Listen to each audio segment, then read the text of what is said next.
Good day, Mrs. Paraon. We are the Group 2 Friday group from MR12 FA2, and we are going to report the laboratory experiment number 4 that we conduct last Friday, entitled Coefficient of Linear Expansion. So the objectives of this experiment or activity, it aims to determine the coefficient of linear expansion of aluminum, brass, and copper.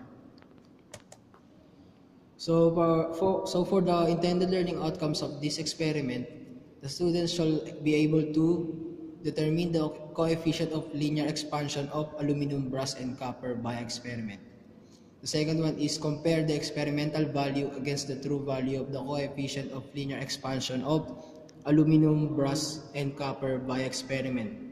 Then the last one is prepare a laboratory report that includes the analysis of data, observations, conclusion derived, and learning acquired from the experiment. Discussion. Coefficient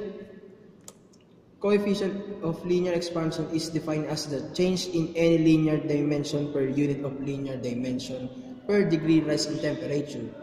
Coefficient of linear expansion is designated with the symbol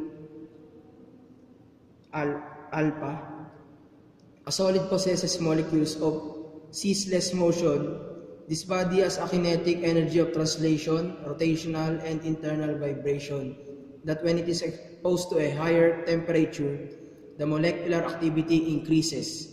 Any internal vibration that occurs requires more space for the movement of the molecules. This results in the increase of linear dimensions such as length, width, and thickness of a solid metal.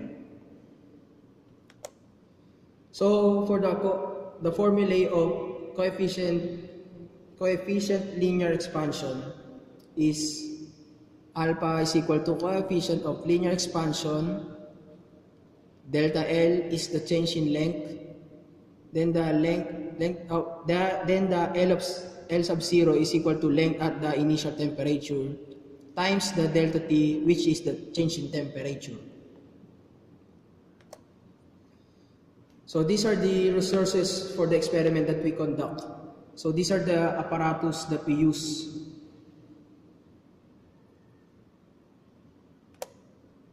So these are the data and calculations that we get when we conduct the experiment.